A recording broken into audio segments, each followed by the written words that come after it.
Hi hello friends, welcome to మన విద్య. Daily current అఫైర్స్లో భాగంగా మనం ఈరోజు కరెంట్ అఫైర్స్ని కనుక చూసుకున్నట్లయితే 4th, 5th, 6, 2021 అంటే 4th and 5th current affairs గురించి మనం చూసుకుందాము. అలాగే మన ఛానల్ తరపున ఆర్ఆర్బీ గ్రూప్ డికి సంబంధించి హై లెవెల్ టెస్ట్ సిరీస్ ఇవి జరుగుతున్నాయి ఫ్రెండ్స్. ఈ టోటల్గా ఆన్లైన్ టెస్టులు తెలుగు మీడియం అలాగే ఇంగ్లీష్ మీడియంలో జరుగుతాయి. టోటల్గా 25 mark test, total questions 2500 questions. దీని లింక్స్ అనేవి కూడా ప్రతిదీ డిస్క్రిప్షన్ బాక్స్లో మేమైతే ప్రొవైడ్ చేస్తున్నాము. ప్రతి ఒక్కరు డౌన్లోడ్ చేసుకోండి. అలాగే మన విద్య యాప్ కూడా ఉంది, దాన్ని కూడా అది ఫ్రీ యాప్. మీరు దాన్ని డౌన్లోడ్ చేసుకుని వీడియోస్ చూసుకోవచ్చు. అలాగే ఎగ్జామ్స్ కండక్ట్ చేస్తుంటారు, వాటిని మీరు అటెండ్ చేయొచ్చు. ఇలా ప్రతి ఒక్కరు కూడా డౌన్లోడ్ చేసుకోండి. దాని లింక్ కూడా మేము డిస్క్రిప్షన్ బాక్స్లో ప్రొవైడ్ చేస్తాము. సో ఆర్ఆర్బీ గ్రూప్ డికి సంబంధించి 25 mark test, total questions 2500 questions అయితే ఎగ్జామ్స్గా పెడుతున్నారు. దీని గురించి ఏమైనా డౌట్స్ కనుక ఉండేలా ఉంటే దీని మీద ఫోన్ నెంబర్స్ ఉన్నాయి కదా, దాన్ని ఒకసారి కాంటాక్ట్ చేయండి. అలాగే డిస్క్రిప్షన్ బాక్స్లో లింక్స్ కూడా ఉంటాయి, వాటిని డౌన్లోడ్ చేసుకోండి. సో టుడే కరెంట్ అఫైర్స్ కనుక మనం చూసుకున్నట్లయితే, నీతి ఆయోగ్ ప్రకటించిన సుస్థిరాభివృద్ధి సూచికలో మొదటి స్థానంలో నిలిచిన కేరళ. నీతి ఆయోగ్ ప్రకటించినటువంటి సుస్థిరాభివృద్ధి సూచికలో మొదటి స్థానంలో నిలిచిన కేరళ. ఈ కేరళ రాష్ట్రం అనేది నీతి ఆయోగ్ ప్రకటించిన సుస్థిరాభివృద్ధి సూచికలో మొదటి స్థానాన్ని సంపాదించడం జరిగింది. మొదటి స్థానం ఏ రాష్ట్రానికి దక్కింది అంటే కేరళ రాష్ట్రానికి దక్కింది. అలాగే నీతి ఆయోగ్ ప్రకటించిన సుస్థిరాభివృద్ధి సూచికలో తెలంగాణ రాష్ట్రం 11వ స్థానంలో నిలిచింది. ఈ ఫస్ట్ ప్లేస్ అయితే కేరళకు వస్తే, అలాగే 11వ ప్లేస్ అనేది మన తెలంగాణ రాష్ట్రానికి వచ్చింది. గత సంవత్సరం 5వ స్థానంలో నిలిచింది. గత సంవత్సరం 5వ స్థానంలో నిలవటం అయితే జరిగింది. జూన్ 3వ తేదీన నీతి ఆయోగ్ వైస్ చైర్మన్ రాజీవ్ కుమార్ గారు. నీతి ఆయోగ్ వైస్ చైర్మన్ ఎవరు అంటే రాజీవ్ కుమార్. ఈయన జూన్ 3వ తేదీన CEO అమితాబ్ కాంత్లు సుస్థిర అభివృద్ధి సూచిక డాష్ బోర్డును ఆవిష్కరించడంతో పాటు 2020 నివేదికను విడుదల చేశారు. అంటే ఈ రాజీవ్ కుమార్ గారు అలాగే CEO అమితాబ్ కాంత్లు సుస్థిర అభివృద్ధి సూచిక డాష్ బోర్డును ఆవిష్కరించడంతో పాటు 2020 నివేదికను కూడా విడుదల చేయడం అయితే జరిగింది. సో నెక్స్ట్ చూసుకుంటే, ఐక్యరాజ్య సమితి నిర్దేశించిన సుస్థిర అభివృద్ధి సూచికల్లో రాష్ట్రాలు సాధించిన పురోగతిని వెల్లడిస్తూ 2018 నుంచి నీతి ఆయోగ్ వేదికలు విడుదల చేస్తుందన్నమాట. ఎప్పటి నుంచి ఈ నీతి ఆయోగ్ వేదికలు విడుదల చేస్తుంది అంటే 2018 నుంచి విడుదల చేయడం జరుగుతుంది. అలాగే ఐక్యరాజ్య సమితి నిర్దేశించినటువంటి సుస్థిర అభివృద్ధి సూచికలు అంటే ఈ సుస్థిర అభివృద్ధి సూచికలను ఐక్యరాజ్య సమితి నిర్దేశిస్తుంది. 2018 నుంచి నీతి ఆయోగ్ నివేదికలు విడుదల చేస్తుంది. అలాగే అందులో భాగంగా ఈసారి 3వ నివేదికను వెల్లడించింది. ఈసారి ఎన్నో నివేదికను వెల్లడించింది అంటే 3వ నివేదికను అయితే వెల్లడించడం జరిగింది. 2018లో 13 లక్ష్యాలు 62 సూచికల ఆధారంగా రాష్ట్రాల పనితీరును వెల్లడించగా, ఇప్పుడు 16 లక్ష్యాలు 115 సూచికల ఆధారంగా నివేదికను విడుదల చేస్తున్నారు. 2018లో ఎన్ని లక్ష్యాలు ఎన్ని సూచికల ఆధారంగా రాష్ట్రాల పనితీరును వెల్లడించింది అంటే 13 లక్ష్యాలు 62 సూచికల ఆధారంగా రాష్ట్రాల పనితీరును వెల్లడించింది. అలాగే ఇప్పుడు 16 లక్ష్యాలు 115 సూచికల ఆధారంగా నివేదికను విడుదల చేయడం అయితే జరుగుతుంది. అలాగే 100 మార్కులు సాధిస్తే ఈ లక్ష్యాల్లో రాష్ట్రాల పనితీరును ఆధారంగా చేసుకొని 100 మార్కులు ప్రకటించారు. 100 మార్కులు అనేది ప్రకటించడం జరిగింది. ఈ లక్ష్యాల్లో రాష్ట్రాల పనితీరును ఆధారంగా చేసుకొని 0 నుంచి 100 మార్కులు ప్రకటిస్తారు. 100 మార్కులు సాధిస్తే 2000 లక్ష్యాన్ని ముందే సాధించిన కార్యసాధక రాష్ట్రంగా ప్రకటిస్తున్నారు. 100 మార్కులకి 100 మార్కులు కానీ సాధిస్తే అటువంటి రాష్ట్రాన్ని 2000 లక్ష్యాన్ని ముందే సాధించిన కార్యసాధక రాష్ట్రంగా ప్రకటించడం అయితే జరుగుతుంది. అలాగే 75 మార్కులతో కేరళ అగ్ర రాష్ట్రంగా నిలిచింది. ఈ కేరళ ఫస్ట్ స్థానం వచ్చిందని చెప్పాం కదా. ఈ ఫస్ట్ స్థానానికి ఎన్ని మార్కులు వచ్చాయంటే 75 మార్క్స్. 75 మార్కులతో కేరళ అగ్ర రాష్ట్రంగా నిలిచింది, ఫస్ట్ ప్లేస్లో నిలవడం అయితే జరిగింది. అలాగే 74 మార్కులతో హిమాచల్ ప్రదేశ్, తమిళనాడు 2వ స్థానాన్ని, అంటే 74 మార్కులతో హిమాచల్ ప్రదేశ్ అలాగే తమిళనాడు ఈ 2 రాష్ట్రాలు 2వ స్థానాన్ని దక్కించుకున్నాయి. 72 మార్కులతో ఆంధ్రప్రదేశ్, గోవా, కర్ణాటక, ఉత్తరాఖండ్లు 3వ స్థానాన్ని పంచుకున్నాయి. Tamil Nadu, Himachal Pradesh second place. అలాగే 72 మార్కులతో ఆంధ్రప్రదేశ్, గోవా, గోవా, కర్ణాటక, ఉత్తరాఖండ్ ఈ 4 రాష్ట్రాలు, ఈ 4 రాష్ట్రాలు కూడా 3వ స్థానాన్ని పంచుకోవడం అయితే జరిగింది. ఫస్ట్ ప్లేస్ కేరళది, సెకండ్ ప్లేస్ ఏమో ఫస్ట్ ప్లేస్ కేరళ అయితే ఎన్ని మార్క్స్ వచ్చాయంటే 75 మార్క్స్ వచ్చాయి. అలాగే సెకండ్ ప్లేస్కి 74 మార్క్స్తో హిమాచల్ ప్రదేశ్ అండ్ తమిళనాడు ఉన్నాయి. థర్డ్ ప్లేస్ వచ్చేసరికి 72 మార్క్స్తో ఆంధ్రప్రదేశ్, గోవా, కర్ణాటక, ఉత్తరాఖండ్స్ అయితే ఉన్నాయి. అలాగే మనకి తెలంగాణ రాష్ట్రం వచ్చేసరికి 11వ స్థానంలో నిలవటం జరిగింది. సో ఈ నీతి ఆయోగ్ స్థాపన ఎప్పుడు జరిగింది అంటే 1 జనవరి 2015 అనేది ఈ నీతి ఆయోగ్ స్థాపించడం జరిగింది. ఈ యొక్క నీతి ఆయోగ్ చైర్మన్ ఎవరు అంటే ప్రధాని నరేంద్ర మోడీ గారు. ఈ ప్రధాని నరేంద్ర మోడీ గారే ఈ యొక్క నీతి ఆయోగ్ చైర్మన్గా వ్యవహరిస్తుంటారు. అలాగే నీతి ఆయోగ్ CEO ఎవరు అంటే అమితాబ్ కాంత్ అనే అతను నీతి ఆయోగ్ CEOగా అయితే ప్రస్తుతం ఉన్నారు. అలాగే నీతి ఆయోగ్ ప్రధాన కార్యాలయం ఎక్కడ ఉంది అంటే న్యూఢిల్లీలో ఉంది. ఈ నీతి ఆయోగ్ ప్రధాన కార్యాలయం న్యూఢిల్లీలో ఉంది. 1968లో ఉండడం అయితే జరిగింది. So first place Kerala, second place Himachal Pradesh, Tamil Nadu, third place Andhra Pradesh, Goa, Karnataka, Uttarakhand, 11th place వచ్చేసరికి తెలంగాణ రాష్ట్రం. ఇవైతే first place 75 marks, second place 74 marks, third places ఏమో 72 మార్క్స్ అయితే రావటం జరిగింది. నీతి ఆయోగ్ ప్రకటించినటువంటి సుస్థిర అభివృద్ధి సూచికలో మొదటి స్థానాన్ని ఏ రాష్ట్రం దక్కించుకుంది అంటే కేరళ రాష్ట్రం దక్కించుకోవటం జరిగింది. సో నెక్స్ట్ మనం చూసుకుంటే ప్రపంచ బ్యాంక్ సలహాదారునిగా నియమితులైన మహారాష్ట్రకు చెందిన ఉపాధ్యాయుడు. ప్రపంచ బ్యాంక్ సలహాదారుగా ఎవరు నియమితులయ్యారు అంటే మహారాష్ట్ర రాష్ట్రానికి చెందినటువంటి ఒక ఉపాధ్యాయుడు సలహాదారునిగా నియమితులవ్వడం జరిగింది. ప్రతిష్టాత్మక గ్లోబల్ టీచర్ అవార్డు గ్రహీత మహారాష్ట్రకు చెందినటువంటి ప్రాథమిక పాఠశాల ఉపాధ్యాయుడు రంజిత్ సింగ్ డిసలేకు అరుదైన గౌరవం దక్కింది. ఈ ప్రతిష్టాత్మక గ్లోబల్ టీచర్ అవార్డు కూడా ఈయన గెలుచుకున్నారు. అలాగే మహారాష్ట్రకు చెందినటువంటి ఈయన ప్రాథమిక పాఠశాల ఉపాధ్యాయుడు రంజిత్ సింగ్ డిసలేకు అరుదైన గౌరవం దక్కడం అయితే జరిగింది. అంటే ప్రపంచ బ్యాంక్ సలహాదారునిగా నియమితులవ్వడం అయితే జరిగింది. ఈయన పేరేంటంటే రంజిత్ సింగ్ డిసలే. ఈయనకి ప్రతిష్టాత్మక గ్లోబల్ టీచర్ అవార్డు కూడా దక్కింది. ప్రపంచ బ్యాంకులకు సలహాదారునిగా ఆయన నియమితులయ్యారు. ప్రపంచ బ్యాంకుకు సలహాదారుగా ఆయన నియమితులవ్వడం అయితే జరిగింది. ఆధునిక సాంకేతికత సహాయంతో ఉపాధ్యక్షుల శిక్షణలో నాణ్యతను పెంచేందుకు గాను గ్లోబల్ కోచ్ పేరుతో ఓ నూతన కార్యక్రమానికి ప్రపంచ బ్యాంక్ అనేది శ్రీకారం చుట్టింది. ఈ ప్రపంచ బ్యాంకు దేనికి శ్రీకారం చుట్టింది అంటే ఆధునిక సాంకేతికత సహాయంతో. ప్రజెంట్ డేస్లో సాంకేతికత అనేది చాలా డెవలప్ అయిపోయింది. సో ఆధునిక సాంకేతికత సహాయంతో ఉపాధ్యాయుల శిక్షణతో నాణ్యతను పెంచేందుకు గాను, దాంట్లో ఉన్న క్వాలిటీని పెంచేందుకు గాను గ్లోబల్ కోచ్ అనే పేరుతో, ఏ పేరుతో అంటే గ్లోబల్ కోచ్ అనే పేరుతో ఒక నూతన కార్యక్రమానికి ప్రపంచ బ్యాంక్ అనేది శ్రీకారం చుట్టింది. సో ఈ కార్యక్రమానికి 12 మంది సలహాదారులతో ఓ కమిటీని ఏర్పాటు చేసింది. అందులో రంజిత్ సింగ్ డిసలేకు స్థానం దక్కింది. 12 మంది సలహాదారుల్లో ఈ యొక్క రంజిత్ సింగ్ స్థానం ఎంత అంటే ఈ యొక్క రంజిత్ సింగ్కి స్థానం అనేది దక్కడం జరిగింది. 12 మందిలో ఈయనకి కూడా ఒక స్థానం అనేది దక్కడం జరిగింది.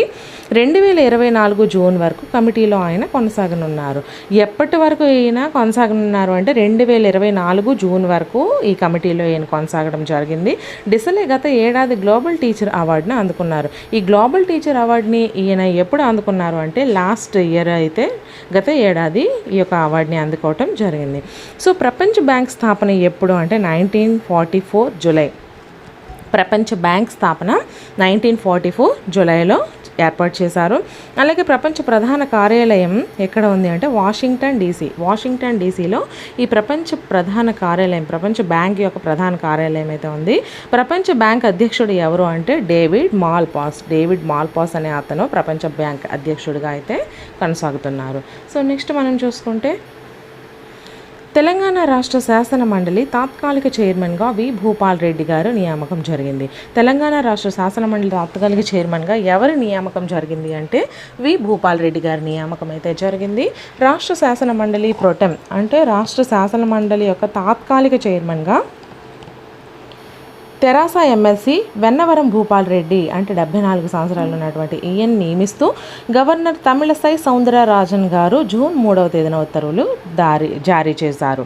రాష్ట్ర శాసన మండలి ప్రోటెం అంటే తాత్కాలిక చైర్మన్గా ఈ యొక్క వెన్నవరం భూపాల్ రెడ్డి గారిని నియమిస్తూ గవర్నర్ ఎవరు అంటే తమిళసై సౌందరరాజన్ గారు ఎన్నో తేదీన ఉత్తర్వులు జారీ చేశారంటే 3rd ఉత్తర్వులు జారీ చేయడం అయితే జరిగింది.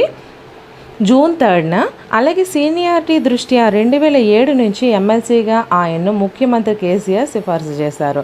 ఈయనకి సీనియారిటీ దృష్ట్యా ఎప్పటి నుంచి ఈయనకి ఎమ్మెల్సీగా ముఖ్యమంత్రి కేసీఆర్ గారు సిఫార్సు చేశారు అంటే 2007 నుంచి ఈయనైతే సిఫార్సు చేయడం జరిగింది. భూపాల్ రెడ్డి గారు జూన్ 4 ఉదయం 11 గంటలకు బాధ్యతలు చేపట్టనున్నారు. ఈ భూపాల్ రెడ్డి గారు ఎప్పుడు ఈ బాధ్యతలను చేపట్టనున్నారు అంటే ఈ యొక్క చైర్మన్గా బాధ్యతలు చేపట్టనున్నారు అంటే జూన్ 4 ఉదయం 11 నుంచి చేపట్టడం జరిగింది. అలాగే మండలికి కొత్తగా ఎన్నికైన లావాదేవీలతో పల్లా రాజేశ్వర్ రెడ్డి గారి ప్రమాణం చేయించే అధికారాన్ని గవర్నర్ భూపాల్ రెడ్డి కల్పించారు. మండలికి కొత్తగా ఎన్నికైన వాణీదేవీలతో పల్లా రాజేశ్వర్ రెడ్డి ప్రమాణం చేయించే అధికారాన్ని కూడా గవర్నర్ భూపాల్ రెడ్డికి కనిపించారనమాట. ఈ యొక్క వాళ్ళ వాణిదేవికి అలాగే పల్లా రాజేశ్వర్ రెడ్డి గారికి ప్రమాణం చేయించే అవకాశాన్ని కూడా ఈ యొక్క గవర్నర్ భూపాల్ రెడ్డికి కనిపించడం అయితే జరిగింది. మెదక్ జిల్లా రామచంద్రాపురానికి చెందినటువంటి ఆయన తొలిసారి ప్రొటెంస్ చైర్మన్గా నియమితులయ్యారు. మరోవైపు పదవీకాలం ముగిసిన చైర్మన్ గుత్తా సురేంద్ర రెడ్డితో పాటు వైస్ చైర్మన్ నేతి విద్యాసాగర్, చీఫ్ విప్ బోడకుంటి వెంకటేశ్వర్లు, సభ్యులు కడియం శ్రీహరి, ఆకుల లలిత, ఫరీదుల్లీదున్లు జూన్ 3వ తేదీన పదవీ విరమణ పొందారు. పదవీ విరమణ ఎవరెవరు పొందారు అంటే మెదక్ జిల్లా రామచంద్రాపురానికి చెందినటువంటి ఆయన తొలి ప్రొటెంస్ చైర్మన్గా నియమితులవ్వటం అయితే జరిగింది. అలాగే మరోవైపు పదవీ కాలం ముగిసినటువంటి చైర్మన్ గుత్తా సురేంద్ర రెడ్డితో పాటు వైస్ చైర్మన్ నేతి విద్యాసాగర్ గారు, చీఫ్ విప్ బోడకుంటి వెంకటేశ్వర్లు, సభ్యులు కడియం శ్రీహరి, ఆకుల లలిత, ఫరీదుద్దీన్లు జూన్ 3వ తేదీన పదవి విరమణ పొందడం జరిగింది. సో తెలంగాణ రాష్ట్ర ముఖ్యమంత్రి ఎవరు అంటే కల్వకుంట్ల చంద్రశేఖర్ రావు గారు తెలంగాణ రాష్ట్ర ముఖ్యమంత్రిగా ప్రజెంట్ ఉన్నారు. అలాగే తెలంగాణ రాష్ట్ర గవర్నర్ ఎవరు అంటే తమిళసై సౌందరరాజన్. తెలంగాణ రాష్ట్ర గవర్నర్ తమిళసై సౌందరరాజన్ గారు ఉన్నారు. అలాగే తెలంగాణ రాష్ట్ర శాసనసభ స్పీకర్ ఎవరు అంటే పోచారం శ్రీనివాస్ రెడ్డి గారు తెలంగాణ రాష్ట్ర శాసనసభ స్పీకర్గా ఉన్నారు. తెలంగాణ రాష్ట్ర శాసన మండలి చైర్మన్ శ్రీ గుత్తా సురేందర్ రెడ్డి గారు. తెలంగాణ రాష్ట్ర శాసన మండలి చైర్మన్గా ఎవరు ఉన్నారు అంటే శ్రీ గుత్తా సురేందర్ రెడ్డి గారు అయితే ఉన్నారు. సో నెక్స్ట్ మనం చూసుకున్నట్లయితే భారత్ అర్జెంటీనా ఎంఓయూకు ఆమోదం తెలిపిన కేంద్ర ప్రభుత్వం. భారత్ మరియు అర్జెంటీనా ఎంఓయూకు ఏ ప్రభుత్వం ఆమోదం తెలిపింది అంటే కేంద్ర ప్రభుత్వం ఆమోదం తెలపడం జరిగింది. భారత ప్రభుత్వ గనుల మంత్రిత్వ శాఖ అర్జెంటీనాకు చెందిన మినిస్ట్రీ ఆఫ్ ప్రొడక్టివ్ డెవలప్మెంట్ తాలూకు అంటే అర్జెంటీనాకు చెందినటువంటి మినిస్ట్రీ ఆఫ్ ప్రొడక్టివ్ డెవలప్మెంట్కు భారత ప్రభుత్వ గనుల మంత్రిత్వ శాఖ మైనింగ్ పాలసీకి మధ్య అవగాహన ఒప్పంద పత్రంకు అంటే ఎంఓయూ యొక్క ఫుల్ ఫామ్ మైనింగ్ పాలసీకి మధ్య అవగాహన ఒప్పంద పత్రంకు ప్రధాన మంత్రి నరేంద్ర మోడీ అధ్యక్షతన సమావేశమైన కేంద్ర మంత్రివర్గం ఆమోదం తెలిపింది. దేనికి అంటే భారత ప్రభుత్వం గనుల మంత్రిత్వ శాఖ అలాగే అర్జెంటీనాకు చెందినటువంటి మినిస్ట్రీ ఆఫ్ ప్రొడక్టివ్ డెవలప్మెంట్ తాలూకు మైనింగ్ పాలసీకి మధ్య అవగాహన ఒప్పంద పత్రంకు ప్రధానమంత్రి నరేంద్ర మోదీ గారు అధ్యక్షతన సమావేశమైన కేంద్ర మంత్రివర్గం ఆమోదం తెలపడం జరిగింది. ఖనిజ వనరుల రంగంలో సహకారానికి సంస్థాగత యంత్రాంగాన్ని ఏర్పాటు చేసేందుకు ఈ ఎంఓయూకు కేంద్రం ఆమోదం తెలిపింది. ఎందుకు ఈ ఎంఓయూకు కేంద్రం ఆమోదం తెలిపింది అంటే ఖనిజ వనరుల రంగంలో సహకారానికి అలాగే సంస్థాగత యంత్రాంగాన్ని ఏర్పాటు చేసేందుకు ఈ ఎంఓయూకు కేంద్రం ఆమోదం తెలపడం అయితే జరిగింది. సో లిథియం గనుల తవ్వకం వాటి తాలూకు లబ్ధిని పొందడంతో సహా ఖనిజ వనరుల అన్వేషణకు అభివృద్ధికి ఖనిజ నిక్షేపాల వెలికితీతను ప్రోత్సహించడానికి ఉద్దేశించిన సహకారం. ఇది ఎందుకు చేశారు అంటే లిథియం గనుల తవ్వకం వాటి తాలూకా లబ్ధిని పొందడంలో సహా ఖనిజ వనరుల అన్వేషణకు అలాగే అభివృద్ధికి ఖనిజ నిక్షేపాల వెలికితీతను ప్రోత్సహించడానికి ఉద్దేశించినటువంటి ఈ సహకారం అనేది ఏర్పాటు చేయడం అయితే జరిగింది.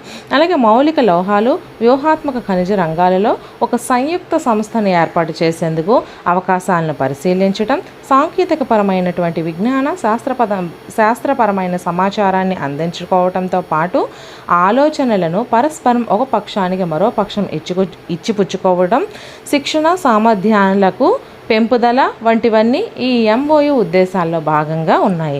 ఎంఓయూ ఉద్దేశాల్లో భాగంగా ఏమేమి ఉన్నాయంటే మౌలిక లోహాలు, వ్యూహాత్మక ఖనిజ రంగాలలో ఒక సంయుక్త సంస్థను ఏర్పాటు చేసేందుకు, ఆ అవకాశాలను పరిశీలించటం, సాంకేతిక పరమైనటువంటి విజ్ఞాన శాస్త్రపరమైన సమాచారాన్ని అందించడంతో పాటు ఆలోచనలను పరస్పరం ఒక పక్షానికి మరొక పక్షం ఇచ్చిపుచ్చుకోవటం, అలాగే శిక్షణ సామర్థ్యాలకు పెంపుదల వంటివన్నీ కూడా ఈ ఎంఓయు ఉద్దేశాల్లో భాగంగా అయితే ఉండటం జరిగింది.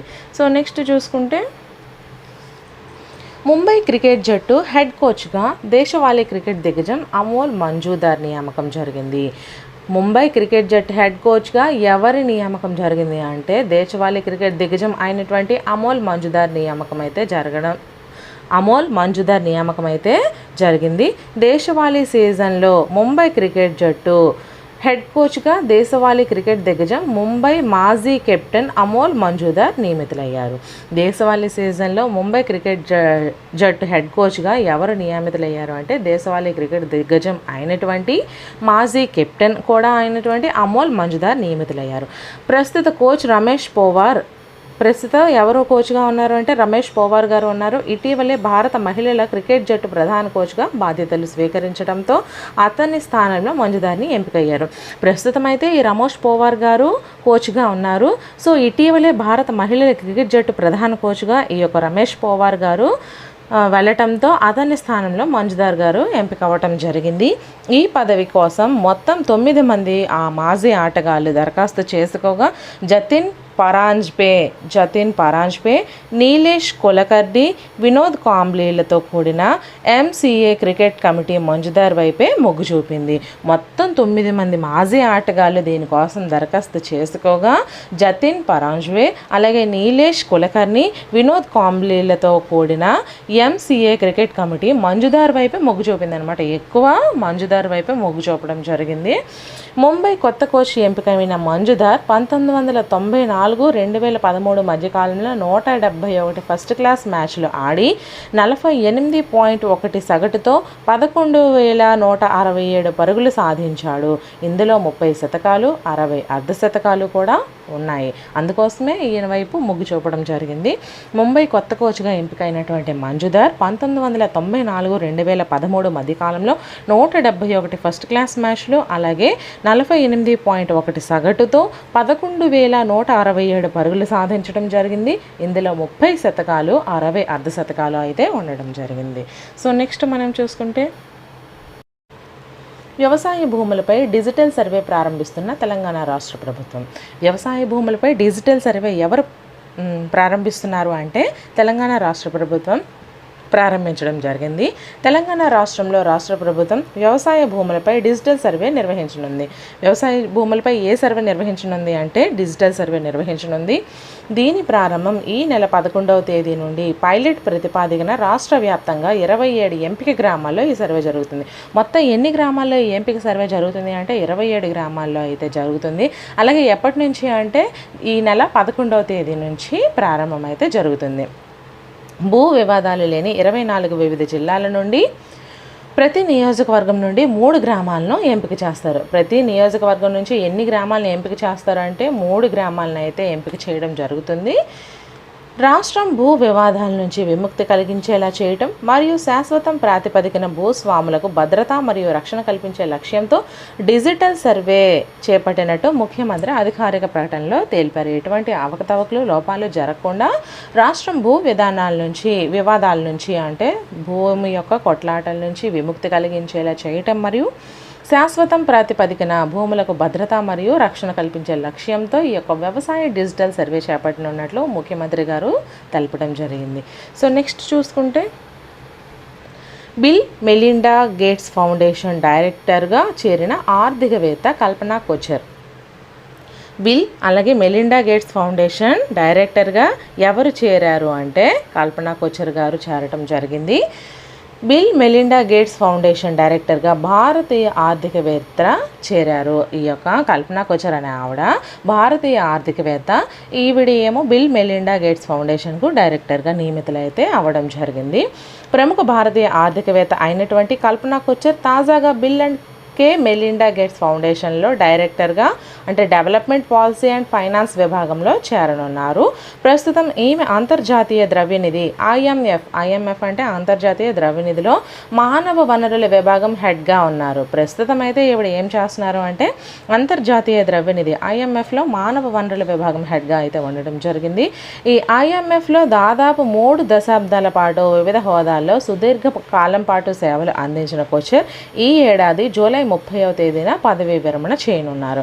ఆ తర్వాత బిల్ అండ్ మెలిండా గేట్స్ ఫౌండేషన్లో చేరుతారు. ఈయన 1988లో ఆర్థికవేత్తగా ఐఎంఎఫ్ ప్రారంభించారు. ఈవిడ అంటే ఈ కల్పనా కోచర్ గారు 1988లో ఆర్థికవేత్తగా ఐఎంఎఫ్ ప్రారంభించడం జరిగింది. అలాగే ఈ యొక్క బిల్ అండ్ మెలిండా గేట్స్ ఫౌండేషన్లో కూడా ఈవిడ చేరనున్నారు. ఐఎంఎఫ్లో దాదాపు 3 దశాబ్దాల పాటు వివిధ దశల్లో సుదీర్ఘ కాలం పాటు సేవలు అందించిన కోచర్ ఈ ఏడాది జూలై 30వ తేదీన పదవీ విరమణ చేశారు. సో పదవీ విరమణ చేయనున్నారు. పదవీ విరమణ అనంతరం బిల్ మెలిండా గేట్స్ ఫౌండేషన్ డైరెక్టర్గా కూడా ఈవిడ బాధ్యతలు చేపట్టనున్నారు. సో నెక్స్ట్ మనం చూసుకుంటే జాతీయ ఉమెన్ వాటర్ ఛాంపియన్ అవార్డుకు ఎంపిక అయిన టి పారేశమ్మ. జాతీయ ఉమెన్ వాటర్ ఛాంపియన్ అవార్డుకు ఎవరు ఎంపిక అయ్యారు అంటే టి పారేశమ్మ గారు ఎంపిక అవ్వడం జరిగింది. భూగర్భ జలాల స్థితి ఆధారంగా పంటల సాగు ద్వారా రైతులు సత్ఫలితాలు సాధించేలా కృషి చేసిన చిత్తూరు జిల్లా తంబళ్లపల్లెకు చెందినటువంటి టి పారేశమ్మ జాతీయ ఉమెన్ వాటర్ ఛాంపియన్ అవార్డుకు ఎంపిక అయ్యారు. భూగర్భ జలాల స్థితి ఆధారంగా పంటల సాగు ద్వారా రైతులు సత్ఫలితాలు సాధించేలా కృషి చేసిన అంటే ఈ యొక్క పారేశమ్మ గారు దేనికోసం కృషి చేశారు అంటే రైతులు సాగునీటి ద్వారా సత్ఫలితాలు సాధించేందుకు కృషి చేయడం అయితే జరిగింది. ఈవిడిది ఏ ఊరు అంటే చిత్తూరు జిల్లాలోని తంబళ్లపల్లెకు చెందినటువంటి టి పారేశమ్మ జాతీయ ఉమెన్ వాటర్ ఛాంపియన్ అవార్డుకు అయితే ఎంపిక అవడం జరిగింది. So United Nations Development Programme UNDP full form United Nations Development Programme జాతీయ వాటర్ మిషన్ ఢిల్లీ నుంచి వెబినార్ నిర్వహించాయి. అంటే జాతీయ వాటర్ మిషన్ ఢిల్లీ నుంచి అయితే వెబినార్ నిర్వహించడం జరిగింది. దీనిలో ఏపీకి చెందిన పారేశమ్మతో సహా 41 మందికి అవార్డులు దక్కాయి. మొత్తం ఎంతమందికి అవార్డులు దక్కాయి అంటే 41 మందికి అయితే అవార్డులు దక్కడం జరిగింది. దీంట్లో ఏపీకి చెందినటువంటి పారేశమ్మ గారు ఉన్నారు. వివిధ రాష్ట్రాల నుంచి 63 మందిని అవార్డుల కోసం పోటీ పడ్డారు. మొత్తం ఎంతమంది పోటీ పడ్డారు అంటే 63 మంది పోటీ పడడం అయితే జరిగింది. వివిధ రాష్ట్రాల నుంచి చిత్తూరు జిల్లాలోని గోపిదిన్నెకు చెందిన పారేశమ్మ కుటుంబం తంబళ్లపల్లెకు వచ్చి స్థిరపడింది. ఐటీఐ చదివినటువంటి పారేశమ్మ 2015 నుంచి గుజరాత్కు చెందిన ఫౌండేషన్ ఫర్ ఎకోలాజికల్ సెక్యూరిటీ సంస్థలో రీసోర్స్ పర్సన్గా పనిచేస్తున్నారు. ఈవిడ ఏం చేస్తున్నారు అంటే 2015 నుంచి గుజరాత్కు చెందినటువంటి foundation for ecological security SES సంస్థలో రీసెర్చ్ పర్సన్గా అయితే ప్రజెంట్ చేస్తున్నారు. ఈవిడ చిత్తూరు జిల్లాలోని గోపిదిన్నెకు చెందినటువంటి ఆవిడ. అలాగే తమ్మళ్ళపల్లికి వచ్చి స్థిరపడడం అయితే జరిగింది. ఈవిడ ఏం చదువుకుంది అంటే ITI చదువుకోవడం జరిగింది. సో నెక్స్ట్ చూసుకుంటే 2021 అంతర్జాతీయ బుకర్ బహుమతి గెలుచుకున్న డేవిడ్ డియోప్, అన్నా మెస్కోవాకిస్. 2021 అంతర్జాతీయ బుకర్ బహుమతి ఎవరు గెలుచుకున్నారు అంటే డేవిడ్ డియోప్ అలాగే అన్నా మెస్కోవాకిస్ వీళ్ళు గెలుచుకోవటం అయితే జరిగింది. మొదటి ప్రపంచ యుద్ధంలో తన అనుభవాల గురించి ఫ్రెంచ్ రచయిత సెనెగల్ వారి తాతల నుండి ప్రేరణ పొంది ఈ నవల అంటే at night all blood is black రచనకు గాను 2021 అంతర్జాతీయ బుకర్ బహుమతిని ఫ్రాన్స్కు చెందిన డేవిడ్ డియోప్ మరియు అనువాదకుడు అన్నా మెస్కోవాకిస్ గెలుచుకున్నారు. ఈ యొక్క 2021 అంతర్జాతీయ బుకర్ బహుమతి ఎందుకు వీళ్ళకి ఇస్తున్నారు అంటే మొదటి ప్రపంచ యుద్ధంలో తన అనుభవాల గురించి ఫ్రెంచ్ రచయిత అయినటువంటి సెనెగల్ వారి తాతల నుండి ప్రేరణ పొంది ఈ యొక్క సెనెగల్ అనే అతను వారి తాతల నుంచి ప్రేరణ పొంది ఈ యొక్క నవల అంటే at night all blood is black అనే రచనను చేశారు. సో ఈ యొక్క రచనకు గాను 2021 అంతర్జాతీయ బుకర్ బహుమతిని ఫ్రాన్స్కు చెందినటువంటి డేవిడ్ డియోప్ మరియు అనువాదకుడు అన్నా మెస్కోవాకిస్లో గెలుచుకున్నారనమాట. ఎవరు గెలుచుకున్నారు అంటే ఫ్రాన్స్కు చెందినటువంటి డేవిడ్ డియోప్ మరియు అనువాదకుడు అన్నా మెస్కోవాకిస్ గెలుచుకోవటం జరిగింది. సో అంతర్జాతీయ బుకర్ బహుమతి ప్రతి సంవత్సరం ఆంగ్లంలోకి అనువదింపబడిన మరియు యూకే మరియు ఐర్లాండ్లో ప్రచురించబడిన ఒకే పుస్తకానికి ఇవ్వబడుతుంది. ఈ యొక్క అంతర్జాతీయ బుకర్ ప్రైజ్ ఎందుకు ఇవ్వబడుతుంది, ఎవరికి ఇవ్వబడుతుంది అంటే ప్రతి సంవత్సరం కూడా ఆంగ్లంలోకి అనువదించబడిన అంటే ఇంగ్లీష్లోకి అనువదించబడిన మరియు యూకే మరియు ఐర్లాండ్లో ప్రచురించబడిన ఒకే పుస్తకానికి ఇవ్వబడుతుంది. యునైటెడ్ కింగ్డమ్ మరియు ఐర్లాండ్లో ప్రచురించబడినటువంటి పుస్తకానికి అయితే ఇవ్వడం జరుగుతుంది. సో ప్రపంచం నలుమూలల నుండి అంతర్జాతీయ కల్పనల యొక్క మరింత ప్రచురణ పొందిన వాటికి అంతర్జాతీయ బుకర్ బహుమతిని ఇస్తారు. ప్రపంచం నలుమూలల నుంచి అంతర్జాతీయ కల్పనల యొక్క మరింత ప్రచురణ పొందిన వాటికి అంతర్జాతీయ బుకర్ బహుమతిని అయితే ఇవ్వటం జరుగుతుంది. ప్రతి సంవత్సరం ఆంగ్లంలోకి అనువదించబడిన ప్రపంచం నలుమూలల నుండి అంతర్జాతీయ కల్పనల యొక్క మరింత పఠనాన్ని ప్రోత్సహించే అనువాదకుల పనిని ప్రోత్సహించేలా ఒక పుస్తకానికి ఇవ్వటం జరుగుతుంది. ఈ యొక్క బుకర్ ప్రైజ్ అనేది ప్రతి సంవత్సరం ఆంగ్లంలోకి అనువదించబడిన నలుమూలల నుంచి అంతర్జాతీయ కల్పనల యొక్క మరింత పఠనాన్ని ప్రోత్సహించే అనువాదకుల పనిని ప్రోత్సహించేలా ఒక పుస్తకానికి అయితే ఇవ్వబడడం జరుగుతుంది. $50,000 బహుమతిని డియోప్ మరియు పుస్తక అనువాదకుడు, అమెరికన్ రచయిత మరియు కవి అన్నా మెస్కోవాకిస్ ఇద్దరికి కలిపి ప్రకటించారు. ఎంత బహుమతిని ప్రకటించారు అంటే $50,000 బహుమతిని ఎవరెవరికి ప్రకటించారు అంటే డియోప్ మరియు పుస్తక అనువాదకుడు అయినటువంటి, అలాగే అమెరికన్ రచయిత అయినటువంటి, అలాగే కవి అయినటువంటి అన్నా మెస్కోవాకిస్కి కలిపి అయితే ఈ యొక్క $50,000 ప్రకటించడం జరిగింది. సో నెక్స్ట్ మనం చూసుకుంటే మారిషస్ మాజీ అధ్యక్షుడు సర్ అనిరుద్ జగన్నాథ్ కన్నుమూత. మారిషస్ మాజీ అధ్యక్షుడైనటువంటి సర్ అనిరుద్ జగన్నాథ్ చనిపోవడం అయితే జరిగింది. మారిషస్ మాజీ అధ్యక్షుడు సర్ అనిరుద్ జగన్నాథ్ జూన్ 4వ తేదీన చనిపోయారు. ఈయన వయసు 91 ఏళ్ళు. ప్రస్తుతం మారిషస్ దేశ ప్రధానిగా ఉన్న ప్రవింద్ జగన్నాథ్ ఆయన కుమారుడే. ప్రస్తుతం అయితే మారిషస్ దేశ ప్రధానిగా ఎవరు ఉన్నారు అంటే ప్రవింద్ జగన్నాథ్ అతను ఉన్నారు. సో ఆయన యొక్క కుమారుడే ఈ యొక్క అనిరుద్ జగన్నాథ్. అనిరుద్ భారత ప్రభుత్వం 2వ అత్యున్నత పౌర పురస్కారమైనటువంటి పద్మవిభూషణ్తో గత ఏడాది సత్కరించింది. ఈ యొక్క అనిరుద్కి భారత ప్రభుత్వంలో 2వ అత్యున్నత పౌర పురస్కారం అయినటువంటి పద్మవిభూషణ గత ఏడాది ఈ యొక్క అనిరుద్కి సత్కరించడం జరిగింది. ఆయన మృతిపై ప్రధాని నరేంద్ర మోడీ తీవ్రంగా సంతాపం వ్యక్తం చేశారు. ఆయన మృతిపై ఎవరు సంతాపం వ్యక్తం చేశారు అంటే మన యొక్క దేశ ప్రధాని గారు నరేంద్ర మోడీ సంతాపం వ్యక్తం చేయడం జరిగింది. ప్రవీణ్కు ఫోన్ చేసి పరామర్శించారు. హిందూ మహాసముద్ర ప్రాంతంలోని గొప్ప నేతల్లో ఒకరిగా, రాజనీతిజ్ఞుడిగా అనిరుద్ను మోదీ అభివర్ణించారు. మోదీ గారు హిందూ మహాసముద్ర ప్రాంతంలోని గొప్ప నేతల్లో ఒకరిగా, రాజనీతిజ్ఞుడిగా అనిరుద్ను మోదీ అభివర్ణించడం జరిగింది. అనిరుద్ 1930 మార్చి 29న జన్మించారు. అనిరుద్ ఎప్పుడు జన్మించారంటే 1930 తేదీ, అలాగే మార్చి 29న జన్మించడం జరిగింది. బ్రిటన్లోని లండన్ విశ్వవిద్యాలయంలో న్యాయ విద్యను అభ్యసించారు. ఈయన బ్రిటన్లోని లండన్ విశ్వవిద్యాలయంలో న్యాయ విద్యను అభ్యసించడం జరిగింది. తర్వాత కొన్నాళ్ళు న్యాయవాదిగా పనిచేశారు. లెజిస్లేటివ్ కౌన్సిల్కు ఎన్నికవడంతో ఆయన రాజకీయ జీవితం ప్రారంభమైంది. సో నెక్స్ట్ మనం చూసుకుంటే ఓకే ఫ్రెండ్స్, ఈరోజు అయితే ఇక్కడితో మన యొక్క కరెంట్ అఫైర్స్ కంప్లీట్ అయ్యాయి. సో నెక్స్ట్ వీడియోతో మళ్ళీ కలుద్దాము.